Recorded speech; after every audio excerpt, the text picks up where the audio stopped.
Hello everyone, कैसे हैं आप सब लोग। जैसा कि आप सबों को पता है कि हमने अभी तक झारखंड एकेडमिक काउंसिल ने जो जारी किया था मॉडल सेट 1, उसके क्वेश्चन हम लोगों ने डिटेल में डिस्कस किए थे हमारे प्रीवियस वीडियोस में, जिसमें हमने देखा था क्वेश्चन नंबर 1 से 20 तक का डिटेल डिस्कशन कि कौन कौन सा क्वेश्चन है और उन सभी क्वेश्चन के सटीक आंसर क्या हैं। तो आइए आज के वीडियो नंबर 2 में हम देखते हैं मॉडल सेट क्वेश्चन नंबर 21 से लेकर 40 नंबर तक क्वेश्चन जो है उसका डिटेल डिस्कशन करने जा रहे हैं कि क्वेश्चन का सही और प्रश्न पत्र के साथ साथ सही उसका आंसर क्या होगा। इसमें किसी भी तरह की कोई भी गलती ना हो, इस बात का ख्याल रखिएगा। और इस बात का ख्याल हमने रखा है और इस बात का ख्याल रखते हुए ही हम आपके पास एक वीडियो लेकर आए हैं। देखिए, क्वेश्चन नंबर 20 कहता है आपसे कि reserve created from normal profit is, यानी जो सामान्य लाभ है उस सामान्य लाभ में, यानी जो नॉर्मल प्रॉफिट है उस प्रॉफिट में इनमें से कौन सा रिजर्व किया जाता है। देखिए, सामान्य प्रॉफिट में जब हम रिजर्व करते हैं तो पहले ये समझना है कि रिजर्व मतलब क्या होता है। देखो, कंपनी को प्रॉफिट हुआ, उस प्रॉफिट से कुछ पैसा निकाल कर रख लिया गया। क्यों? ताकि भविष्य में काम आएगा। अगर आपने सिर्फ पैसा बचाकर रख लिया है प्रॉफिट में तो हम इसे कहते हैं जनरल रिजर्व, ठीक है ना। यानी पैसा आपने प्रॉफिट से बचाकर रखा तो है, लेकिन उस पैसे का इस्तेमाल आप कहां करोगे ये कोई गारंटी नहीं कि कहां, आपको जहां मर्जी हो आप उसका इस्तेमाल जरूरत के अनुरूप आप कर सकते हो। तो हम इसे क्या कहते हैं? General reserve. और वही प्रॉफिट से पैसा बचाकर रखा गया लेकिन कुछ खास उद्देश्य हो गया तो उसका नाम क्या होता है? Special reserve.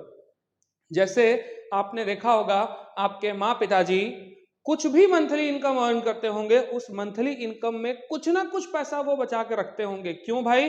क्योंकि भविष्य में काम आएगा। पता नहीं कि काम कहाँ आना है, लेकिन बचा के रखो क्योंकि कल काम देगा। मतलब ये रिजर्व कौन सा रिजर्व है? इसे हम जनरल रिजर्व कहते हैं। देखिए, तो हमारे इस सवाल का सही जवाब क्या होगा बच्चों? तो reserve is created from normal profit. इसका सही सवाल का सही जवाब ये होगा आपका जनरल रिजर्व, यानी इसका सही आंसर हो गया हमारा क्वेश्चन नंबर जो 20 है उसका D number is the right answer. आइए आगे आते हैं। ये तो बहुत साधारण सा क्वेश्चन है, क्लास 11 के बच्चे हमेशा जानते हैं। बिल रिसीवेबल अकाउंट इज, पूछने का जरूरत ही नहीं है सर, बिल रिसीवेबल अकाउंट इनमें से कौन सा होगा? पर्सनल अकाउंट होगा। क्यों भाई, क्यों पर्सनल अकाउंट होगा? जिनसे आपको पैसा लेना है उस व्यक्ति को हम क्या कहते हैं? पर्सनल अकाउंट कहते हैं। तो ऑब्वियसली इनडायरेक्टली बी आर किसको रिप्रेजेंट कर रहा है? तो उस पर्सन को रिप्रेजेंट कर रहा है जिनसे मुझे बी आर रिसीव हुआ। इस वजह से हम इसको क्या कहते हैं? ये पर्सनल अकाउंट की कैटेगरी में आता है। इसके बाद हमारा क्वेश्चन नंबर 22 क्या है ना, 22 नंबर क्या कहता है आपसे? एक्सेप्टर ऑफ बिल, है ना। Acceptor of the bill is called, जिसने बिल स्वीकार किया है, एक्सेप्ट किया है, उसको क्या बोलते हैं? तो सिंपल सी बात है, उसको क्या बोलते हैं? जिसने बिल एक्सेप्ट किया, स्वीकार किया कि हाँ हम आपको आपके बिल का पैसा देंगे। तो ध्यान रखिएगा, जिसने बिल लिखा है वो ड्रॉवर होता है, और जिसने बिल स्वीकार किया कि जी हम आपके पैसे का भुगतान करेंगे वो कौन होता है? ड्रॉवी होता है। इसका मतलब कि पूछा गया कि जिसने बिल स्वीकार किया कि हम आपका पैसा देंगे, इसका मतलब कि वो कौन होगा? ड्रॉवी। इसका मतलब इसका राइट आंसर क्या होगा? क्वेश्चन, इसका राइट आंसर जो है वो बी नंबर होगा। इसके बाद आपसे कहा गया bill of exchange. Bill of exchange क्या है? तो बिल ऑफ एक्सचेंज जस्ट एक ऑर्डर है, ये रिक्वेस्ट नहीं है, ध्यान रखिएगा। Bill of exchange 23rd number question क्या है? बिल ऑफ एक्सचेंज एक ऑर्डर है। कहां से आता भाई? नेगोशिएबल इंस्ट्रूमेंट एक्ट, है ना। ये एक कानून है जिसमें 3 चीजों को पावर दिया गया, जैसे चेक, बिल ऑफ एक्सचेंज और हुंडीज, या जिसको आप प्रोमिसरी नोट भी कह सकते हो। तो चेक, प्रोमिसरी नोट, हुंडीज, और इन चीजों को पावरफुल डॉक्यूमेंट किस में बनाया गया? तो ये नेगोशिएबल इंस्ट्रूमेंट एक्ट इस कानून में इसको पावरफुल डॉक्यूमेंट बनाया गया। जैसे 2000 का नोट एक कागज का टुकड़ा ही तो होता है ना, लेकिन उसको एक पावरफुल डॉक्यूमेंट बनाया गया है सरकार की तरफ से कि आप उसको एक्सेप्ट करोगे, मना नहीं कर सकते एक्सेप्ट करने से, है ना, उससे आप परचेज कर सकते हो, उसका वैल्यू है ना। तो ठीक उसी तरह से bill of exchange, promissory note और चेक्स, इन तीनों कागज के टुकड़े को एक पावरफुल डॉक्यूमेंट बनाया गया। कैसे बनाया गया भाई? तो सिंपल से बात है, नेगोशिएबल इंस्ट्रूमेंट एक्ट इस कानून के द्वारा उसको बनाया गया है। तो ध्यान रखिएगा, अगर मैं आपको बिल लिखता हूं, आप उसको एक्सेप्ट करते हो, इसका मतलब ये एक रिक्वेस्ट नहीं है, ये एक ऑर्डर के फॉर्म में है कि समय रहते आपको इस बिल का भुगतान करना पड़ेगा, अदरवाइज हम आपसे फिर कोर्ट में मिलेंगे। समझ रहे हो बात? इसलिए हम इसको क्या बोलते हैं कि ये हमेशा एक ऑर्डर के फॉर्म में होता है। इसके बाद देखिए लिखा है, the parties to a bill of exchange are. Bill of exchange में कितनी पार्टीज होते हैं? तो बिल ऑफ एक्सचेंज में पार्टीज हैं 3। ड्रॉवर जिसने बिल लिखा, ड्रॉवी जिसने एक्सेप्ट किया, पेई जिसने बिल का पेमेंट किया। अगर मैं आपको बिल लिख रहा हूं ड्रॉवर, आप हो गए ड्रॉवी, और आप अगर खुद बिल का पेमेंट कर रहे हो तो ड्रॉवी भी आप हो सकते हो, पेई भी आप हो सकते हो, या आपके बिहाफ में कोई और अगर पेमेंट कर रहा है तो वो कौन हो जाएगा? ड्रॉवी। फॉर एग्जाम्पल, ए ने अगर बिल लिखा, ए ने बिल लिखा बी को, तो ये हो गया ड्रॉवर, ये हो गया ड्रॉवी, और ड्रॉवी खुद पे ही हो सकता है, या इसके बिहाफ में अगर सी नाम का कोई व्यक्ति है वो अगर पेमेंट एक्सेप्ट करता है कि ठीक है जी मैं पेमेंट करूंगा, तो उस केस में ये कौन हो जाएगा? पेई। इसका मतलब ड्रॉवर, ड्रॉई और पेई, इसका मतलब कि ऑल ऑफ दिस, यानी इसका राइट आंसर क्या होगा? D number is the correct answer of this question. इसके बाद है, noting charges are paid by the holder of the bill but it is recovered from। noting charges कौन पे करता है और बाद में उसको रिकवरी किससे कर लिया जाता है? देखिए, इस क्वेश्चन को समझने के लिए थोड़ा आपको समझना होगा। देखो, सपोज करिए कि ए ने बी को कुछ सामान बेचा। सपोज करो कि 5000 रुपए की कीमत का सामान ए ने बी को बेच दिया उधार। ए एक बिल ड्रॉ करेगा कि भाई इसमें डेट लिखा जाएगा, कब पैसा दोगे, कितनी देर में दोगे, सारा ट्रांजैक्शन टर्म्स और कंडीशन इस पे लिख दिया जाएगा। इस बिल को लिखने के बाद बी उस बिल को पढ़ेगा, इसको भेजा जाएगा, पढ़ेगा और बी उसको साइन करेगा। जैसे ही बिल इसने साइन कर लिया, इसके लिए यही बिल होता है बीपी यानी बिल्स पेबल, और यही बिल इसके लिए होता है बीआर यानी बिल रिसीवेबल। तो ये हो गया पेबल और ये हो गया रिसीवेबल। अब बात यह है कि समय जब आएगा, जितने दिनों का प्रॉमिस बी ने ए से किया था, 2 महीने 1 महीने बाद आप उसका पेमेंट कब करोगे, एक सर्टेन टाइम होगा, तो जितने दिनों के बाद इसने इस बिल का पेमेंट करना होगा वो करेगा। इट मे बी अगर बिल का पेमेंट इसने सही समय पर रहते हुए नहीं किया और बिल हो गया बाउंस, जिसे आप डिसऑनर्ड कहते हो, बिल जैसे ही डिसऑनर्ड हो गया, मिस्टर ए जाएगा, है ना, कहां पर? कोर्ट जाएगा। कोर्ट में एक व्यक्ति बैठा होगा जिसको आप कहते हो नोटरी पब्लिक। नोटरी पब्लिक के पास इस बिल को बाउंस कराएगा और उस पर केस करेगा और उसको नोटिस भेजा जाएगा। तो नोटरी पब्लिक उनसे क्या मांगेगा? नोटिंग चार्जेस मांगेगा, क्योंकि कोर्ट नॉन प्रॉफिट ऑर्गेनाइजेशन, अनाथालय आश्रम तो है नहीं। तो नोटरी पब्लिक मिस्टर ए से क्या करेगा? चार्ज मांगेगा कि भैया फीस दो तो हम नोटिस भेजेंगे आपके बिहाफ में। तो अभी ये नोटिंग चार्जेस इस नोटरी पब्लिक को किसने दिया? तो मिस्टर ए ने दिया कि मेरे बिहाफ में आप मिस्टर बी को नोटिस भेजो और मेरा पैसा मुझे दिलवा दो।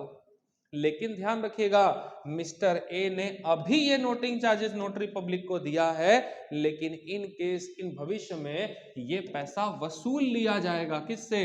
बी से। यानी 5000 और प्लस जो भी नोटिंग चार्जेस उसने खर्च किया होगा, ये पैसा उससे पूरी तरह से रिकवर कर लिया जाएगा। यानी आपके क्वेश्चन में क्या कहा गया कि नोटिंग चार्जेस जो पे किया है होल्डर ऑफ द बिल यानी ड्रॉवर ने, अभी उसको रिकवर किससे किया जाएगा? तो बी से किया जाएगा। तो बी कौन है यहाँ पे? अभी ड्रॉवी है। इसका मतलब है कि वसूला किससे जाएगा, ड्रॉवी से वसूल लिया जाएगा। देखिए ट्रेडिंग अकाउंट क्वेश्चन नंबर, अगर हम 26 की बात करें, क्वेश्चन नंबर 26 क्या कहता है आपसे कि trading account is a, trading account क्या है, तो हमने पहले भी पढ़ा कि ऐसा खाता जो व्यापार के फायदे नुकसान यानी प्रॉफिट और लॉस को दिखाता है, हम उसे नॉमिनल अकाउंट कहते हैं। और ट्रेडिंग अकाउंट क्या है, ग्रॉस प्रॉफिट को दिखाता है या ग्रॉस लॉस को दिखाता है। तो इसका मतलब कि ग्रॉस प्रॉफिट हो या नेट प्रॉफिट, प्रॉफिट लॉस तो है ना, तो प्रॉफिट लॉस को दिखाने वाला खाता कौन सा अकाउंट होता है, नॉमिनल अकाउंट होता है। इसका मतलब कि इसका आंसर क्या होगा, C is the correct answer of question number 26। 27 नंबर में जाओगे तो देखो ये एक छोटा क्वेश्चन है और बहुत ट्रिकी क्वेश्चन, अगर आप ईमानदारी से बनाइएगा तो 2 मिनट भी लगेगा, सॉल्व हो जाएगा क्वेश्चन। देखो क्या बोला, calculate gross profit if rate of gross profit is 20%, 20% किसका, ऑन सेल का, 20% ऑन सेल का। तो बोला cost of good sold is 1,20,000, यानी आप ही सोचिए कि कॉस्ट इज इक्वल टू 1,20,000 रुपया आपको दिया हुआ है। कहा गया आपसे कि ग्रॉस प्रॉफिट जो है ना वो 20% है, किसका, सेल का। और सेल इज इक्वल टू कितना होगा पता ही नहीं है, तो निकालोगे कैसे, यानी अगर किसी तरह से सेल लिख जाए या सेल हमको पता चल जाए तो हम बड़े आराम से क्या कर सकते हैं कि सेल का 20% निकालेंगे, ग्रॉस प्रॉफिट बहुत इजीली निकल जाएगा। समझ रहे हो बात को। अब आप सोचो कि हम इस क्वेश्चन को कैसे बना सकते हैं, तो इस क्वेश्चन को आप 1 2 3 तरीका है इसको बनाने का, आप बहुत सारे तरीके हैं इसको, बहुत सारे ट्रिक है उसको यूज करके बना सकते हो। सपोज करो जैसे हम लोग पहला तरीका देख रहे हैं, सपोज कीजिए कि let sale is equal to मालूम नहीं तो उसको 100% मान लो। ग्रॉस प्रॉफिट जो है वो सेल का कितना होगा 20%, तो अगर 100 है तो उसका 20% कितना होता है, 20 ही तो होगा ना। अब हम सबको पता है कि कॉस्ट इज इक्वल टू कैसे निकलता है, तो सेल में से यदि हम ग्रॉस प्रॉफिट को माइनस कर दें तो क्या निकलता है, कॉस्ट निकल जाता है। इसका मतलब कि ये रहा सेल, ये रहा ग्रॉस प्रॉफिट, अगर आप इससे इसको माइनस कर दोगे तो कितना निकल जाएगा 80%। यानी आप इनडायरेक्टली ये कह सकते हो कि 1,20,000 इज इक्वल टू कितना परसेंट है, 80% है। यानी जिन लोगों ने मैथमेटिक्स में थोड़ा भी इंटरेस्ट लिया है उन सबको पता होगा कि 1,20,000 को 80% का मतलब होता है 80/100। अगर हम इसको रेसिप्रोकल कर दें तो फुल 100% का वैल्यू निकल जाएगा। यानी 1,20,000 का 100/80 जहां आप करोगे तो आंसर आ जाएगा 1,50,000। यानी सेल इज इक्वल टू कितना निकला, 1,50,000। अब सेल अगर 1.5 लाख है और कॉस्ट इज इक्वल टू अगर 1,20,000 है, तो 1.5 लाख में से 1,20,000 माइनस कर दोगे तो आंसर कितना आ जाएगा, 30,000 निकल गया ग्रॉस प्रॉफिट। तो डायरेक्टली इसका आंसर कितना हो गया, सी नंबर जो है इसका परफेक्ट आंसर हो गया, सी नंबर इसका आंसर होगा। आंसर कितना हो गया, 30,000। तो ये समझ में आ गया होगा आपको। आगे बढ़ते हैं हम लोग क्वेश्चन नंबर 28 के ऊपर। क्वेश्चन नंबर 28 आपसे कहता है कैरीज एंड फ्रेट, किराया या भाड़ा जो हमने गुड्स परचेस करते समय दिया है हम उसे कहां दिखाएंगे। तो सिंपल सी बात है, परचेस को आप कहां लिखते हो, ट्रेडिंग अकाउंट के डेबिट साइड लिखते हो। तो परचेस करने में जो खर्चा दिए आप उसको भी कहां लिखोगे, ट्रेडिंग अकाउंट के डेबिट में ही तो लिखोगे। इसका मतलब है कि आपका क्वेश्चन नंबर 28 जब पढ़ रहे हो तो उसका आंसर क्या हो जाएगा, बी इसका सही आंसर हो गया। आगे लिखा गया, नेक्स्ट क्वेश्चन है आपका,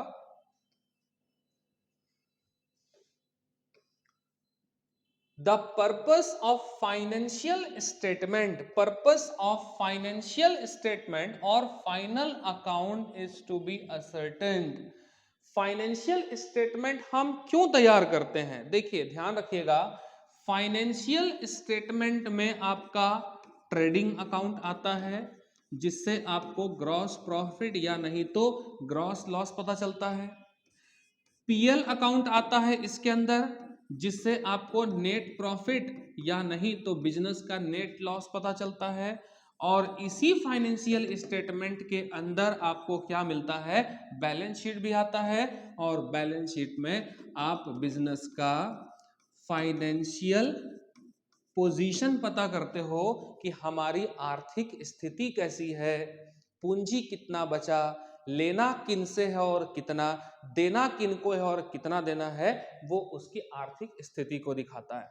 इसका मतलब है कि trading, profit loss, balance sheet, इन तीनों को मिलाकर एक शब्द में हम क्या बोलते हैं, फाइनेंशियल स्टेटमेंट बोलते हैं। इसका मतलब कि इसमें क्या दिखेगा, प्रॉफिट, प्रॉफिट लॉस, कैपिटल, सब कुछ दिखता।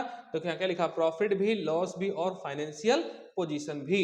इसका मतलब कि इसका आंसर कौन सा होगा, तो डी नंबर इसका परफेक्ट आंसर है। इसके बाद देखिए, फाइनल अकाउंट, अंतिम खाते क्या हैं। क्वेश्चन नंबर 30 आपसे कहता है कि फाइनल अकाउंट क्या है। तो अकाउंट तो है ही, लेजर भी है, स्टेटमेंट भी है, क्योंकि स्टेटमेंट के अंदर क्या आता है, बैलेंस शीट। ट्रेडिंग अकाउंट और पीएल अकाउंट क्या है, अकाउंट है और वही लेजर भी है। और यहां देखिए क्या लिखा हुआ, अकाउंट भी है और स्टेटमेंट भी है। तो अकाउंट किसको कहोगे, ट्रेडिंग एंड प्रॉफिट लॉस आता है। फाइनल अकाउंट में क्या आता है, ट्रेडिंग अकाउंट, पीएल अकाउंट और बैलेंस शीट। तो देखिए ये दोनों है अकाउंट और ये वाला क्या है आपका, स्टेटमेंट। अब आपसे पूछता है कि ये सब क्या है, तो ऑब्वियसली अकाउंट भी है और क्या है, स्टेटमेंट भी है। इसका मतलब कि इसका आंसर क्या होगा, डी नंबर इसका होगा आंसर। इसके बाद बोल रहा आपसे कि prepaid rent, prepaid rent is shown in the balance sheet. Prepaid rent को हम बैलेंस शीट में कहां शो करते हैं। तो देखिए एक शब्द में याद रखिएगा, कोई जरूरी नहीं कि यहां आपको प्रीपेड रेंट लिख के ही क्वेश्चन आएगा, और भी तो क्वेश्चन दिया जा सकता है ना। तो आप ध्यान रखिएगा, अगर कोई भी एक्सपेंसेस अगर हम पे करते हैं एडवांस में, किसी भी तरह का खर्चा, सैलरी एडवांस में दो, रेंट एडवांस में दो, बिजली बिल एडवांस में दो, किसी भी तरह का खर्च अगर आप एडवांस में पे कर देते हो, तो उसको हम बैलेंस शीट में कौन सी साइड लिखते हैं, तो उसको बैलेंस शीट में असेट साइड माना जाता है। क्यों, क्योंकि सिंपल सी बात है कि कोई खर्चा अगर आप कर लिए लेकिन पेमेंट नहीं दिए तो देना पड़ेगा, लायबिलिटी। और अगर टाइम से पहले दे दोगे तो क्या होगा, ऑब्वियसली असेट्स हो जाएगा। तो एक्सपेंसेस अगर हमने एडवांस में पे कर दिया तो बैलेंस शीट में हमेशा हम उसे कौन सी साइड लिखते हैं, असेट साइड लिखते हैं। और अगर आपने एक्सपेंसेस पेड नहीं किया और अभी वो अगर आउटस्टैंडिंग है, तो ऐसी स्थिति में बैलेंस शीट में कहां लिखोगे आप, उसे लायबिलिटी में लिखोगे। तो यहां आपसे पूछा गया रेंट का मतलब क्या है, एक्सपेंसेस ही तो है ना।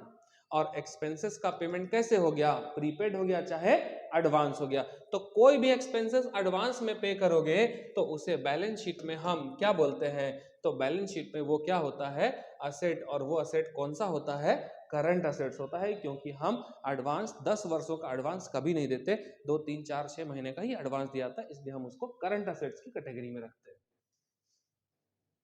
इसके बाद देखिए क्या है 32 number, Which of the following will not appear in the profit and loss account of the business। देखो इन सभी खर्चों में से, इन सभी आइटम में से, या ना यहां आपको ऑप्शन देख के टिक करना पड़ेगा कि कौन सा ऑप्शन है यहां पे सूटेबल।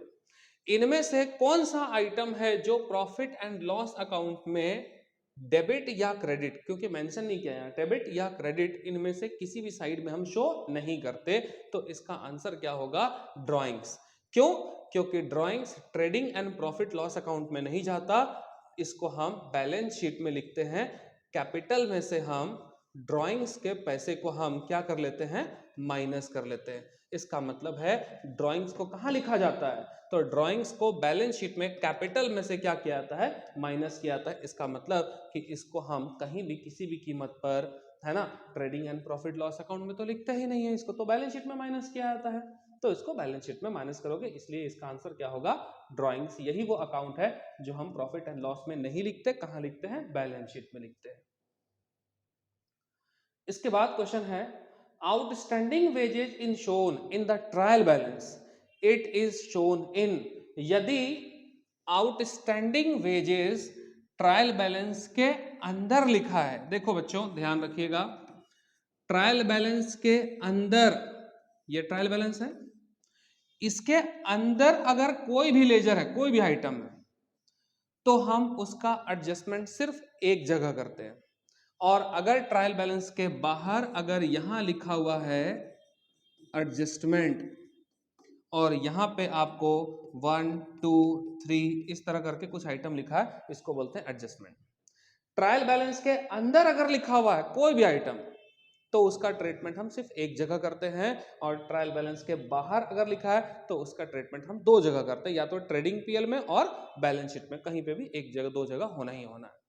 तो आपसे पूछा गया कि आउटस्टैंडिंग वेजेस को कहां शो करते हैं अगर ट्रायल बैलेंस के अंदर वो लिखा हुआ है, तो सिंपल सी बात है, अंदर अगर लिखेंगे तो सिर्फ उसको एक जगह ट्रीट करते हैं। अभी हमने तुरंत पढ़ा था कि कोई भी खर्चा अगर हम पे नहीं किए तो हमको इसका मतलब है कि भविष्य में उस खर्चों को क्या करना पड़ेगा, देना पड़ेगा। और जहां खर्चा देना पड़ेगा तो हम उसको कहां लिखते हैं, बैलेंस शीट में लायबिलिटी साइड लिखते हैं। तो आप इसको कहां लिखोगे, बैलेंस शीट में लायबिलिटी साइड पोस्ट कर देना।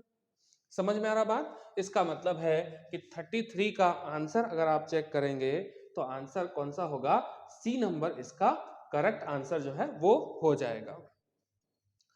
34 नंबर देखिए, 34 नंबर कहा गया विच ऑफ द फॉलोइंग, है ना, इनमें से कौन सा, है ना, qualities should be in accounting report.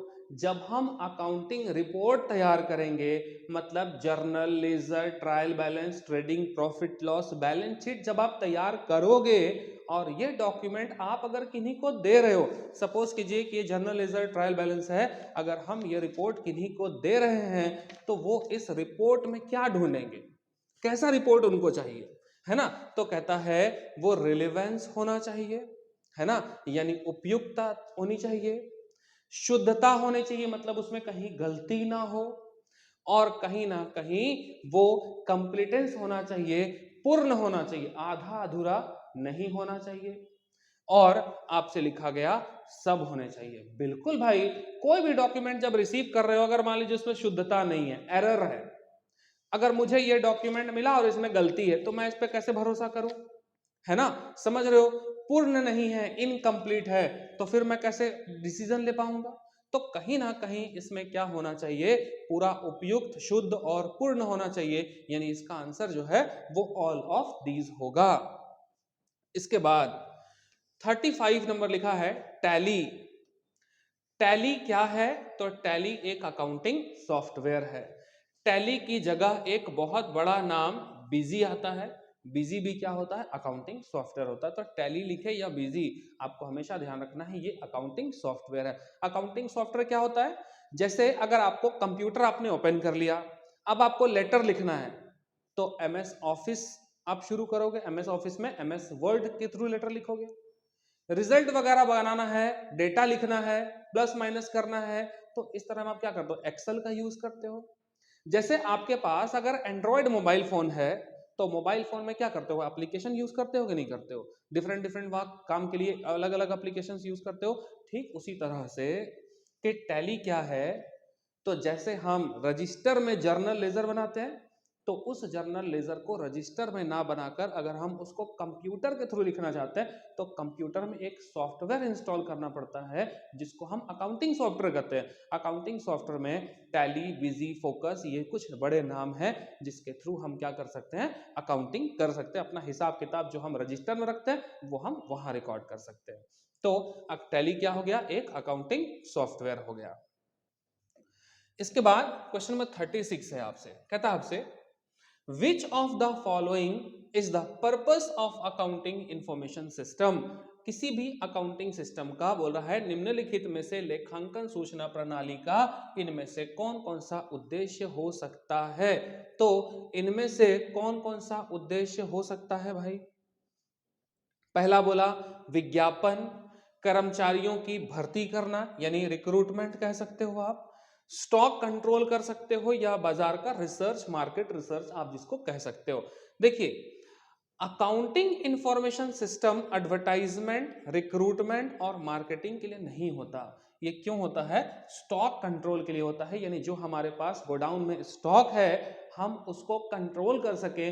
अगर शॉर्टेज हो गया है तो हम डिमांड कर ले, एक्सेस हो गया है तो हम रोक कर रखे, मतलब जो स्टॉक कंट्रोल है, चोरी हो गया तो हम कैलकुलेशंस कर सके, है ना। तो स्टॉक कंट्रोल के लिए जो है वो हम लेखांकन सूचना प्रणाली का जो उद्देश्य है वो हम पूरा करते हैं। तो क्वेश्चन नंबर 36 का आंसर कौन सा होगा? सी नंबर इसका करेक्ट आंसर होगा।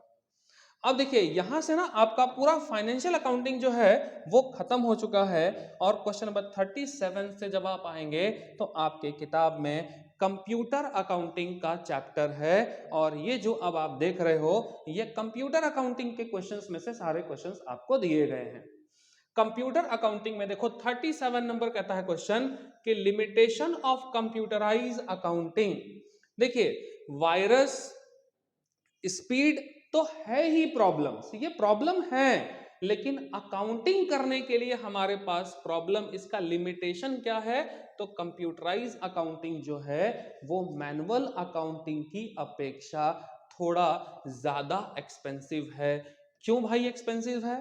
कंप्यूटराइज अकाउंटिंग के लिए किसी अच्छे जानकार व्यक्ति को रखना पड़ेगा मुझे, जिन्हें कंप्यूटराइज अकाउंटिंग सिस्टम आता हो, कंप्यूटर हो, प्रिंटर हो, सॉफ्टवेयर्स हो, इन सभी चीजों को परचेज करने में, स्टाफ को सैलरी पे करने में ये थोड़ा क्या है, मैनुअल अकाउंटिंग की अपेक्षा ये क्या है, थोड़ा ज्यादा एक्सपेंसिव है। तो इसलिए आप कह सकते हो कि इसका लिमिटेशन क्या है कि ये थोड़ा ज्यादा खर्चीला है मैनुअल अकाउंटिंग की अपेक्षा। इसके बाद क्वेश्चन नंबर 38 में जैसे ही आप जाएंगे तो क्वेश्चन नंबर 38 आपसे क्या कहता है? हाउ मेनी बिट, है ना, कितने बिट होते हैं किसमें? 1 बाइट में, यानी 1 बाइट में कितने बिट होते हैं? तो इसमें आंसर तो याद रखने वाली चीजें हैं, तो इसका आंसर क्या होगा? D is the correct answer of question number 38, यानी इसका आंसर क्या होगा? 8। तो ध्यान रखिएगा इसका करेक्ट आंसर है 8। आगे 39 नंबर कर आपसे, the fact which can be recorded, है ना, and his implicit meaning is called. बोलता है आपसे कि एक ऐसा तथ्य जिन्हें अंकित किया जा सकता है और जिनका एक निश्चित अर्थ भी होता है, मीनिंगफुल सेंटेंस भी उसका होना चाहिए। इसका मतलब है कि आप 39 में आंसर कहीं ना कहीं क्या लिखोगे? तो इसको हम लोग क्या बोलते हैं? डेटा बोल सकते हैं। इसका परफेक्ट आंसर क्या होना चाहिए? तो मेरे विचार से इसका आंसर जो है वो डेटा होना चाहिए। यानी जब आप MS एक्सेल बनाते हो, है ना, जैसे एक मिनट में बताता हूं आपको, जैसे आप MS एक्सेल पर वर्क कर रहे हो, MS एक्सेल पर सबसे पहले आप क्या कर रहे हो? नाम लिखा आपने किसी क्लास के सभी बच्चों का, ABCD, इसका डेटा बना रहे हो। अब इसमें आप मार्क्स लिख दिए, है ना, कि मार्क्स कितना आया भाई, अकाउंट्स में, BST में, ATP में, इकोनॉमिक्स में किसका किसका कितना कितना नंबर आया, है ना। आप उसका क्या कर रहे हो? इस तरह से इसका रिकॉर्ड बना रहे हो। तो ये जो रिकॉर्ड आप बना रहे हो इसको क्या कहा गया? देखिए क्या लिखा है, ऐसे तथ्य जिन्हें अंकित किया जा सकता है, तो ये हमने अंकित कर दिया। जिनका एक निश्चित अर्थ भी होता है तो हम उसको क्या बोलते हैं? तो इसी को हम लोग क्या बोलते हैं? डेटा बोलते हैं, जिसको हम लोग डाटा कहते हैं। तो डेटा या डाटा जो भी आपको समझ में आए, इसका आंसर क्या होगा? सी नंबर होगा। क्वेश्चन नंबर 40 और लास्ट क्वेश्चन होगा डेटाबेस मैनेजमेंट सिस्टम, यानी जिसको आप DBMS कहते हो, डाटाबेस मैनेजमेंट सिस्टम। कहता है आपसे कि क्या है DBMS, क्या है? ये जस्ट एक सॉफ्टवेयर है जिसकी मदद से हम कहीं ना कहीं कंप्यूटराइज अकाउंटिंग का इस्तेमाल करते हैं, है ना। क्योंकि हम तो अकाउंटिंग से रिलेट करके देखेंगे, तो हमको ध्यान रखना है ये क्या है। DBMS डाटाबेस मैनेजमेंट सिस्टम क्या है? एक सॉफ्टवेयर है जिसकी तकनीक से हम इस्तेमाल करते हैं कंप्यूटराइज अकाउंटिंग सिस्टम। देखिए आपको अगर हमारा ये वीडियो, ये सीरीज अगर अच्छा लगता है तो अपने दोस्तों के बीच हमारे चैनल को शेयर करें, और ज़्यादा से ज़्यादा लोग हमारे चैनल को सब्सक्राइब करें, ताकि हमें भी कुछ अच्छा खासा काम और मेहनत करने का मोटिवेशन मिलता रहे, और हम आपके लिए एक अच्छी अच्छी वीडियोस जो है हर वक्त आपके एग्जाम के टाइम पर लेकर आया करें। क्लास 11 और क्लास 12 के कई सारे वीडियोस जो है वो हमारे चैनल द कॉमर्स पॉइंट जो है उस पर ऑलरेडी अपलोडेड हैं। लगभग 150 से ज़्यादा वीडियोस जो है वो हमारे चैनल पर एट प्रेजेंट आज के दिन में अपलोड हैं। आप अपने अपने हिसाब से हमारे चैनल पर जाकर अपनी ज़रूरतों को पूरा कर सकते हैं। और साथ ही साथ अगर किसी एक विशेष टॉपिक पर आपको कोई भी परेशानी अगर पढ़ने में हो रही है और किसी विशेष टॉपिक पर अगर आप कोई कंप्लीट वीडियो चाहते हैं तो ऐसे में हमें कमेंट कीजिए। आपका ज़्यादा से ज़्यादा कमेंट हमें वीडियो बनाने के लिए प्रेरित करता है ना, और हमें मोटिवेट करता है कि हम आपके लिए अच्छी कंटेंट के साथ हम नया वीडियो लेकर आए। तब तक के लिए all the best and best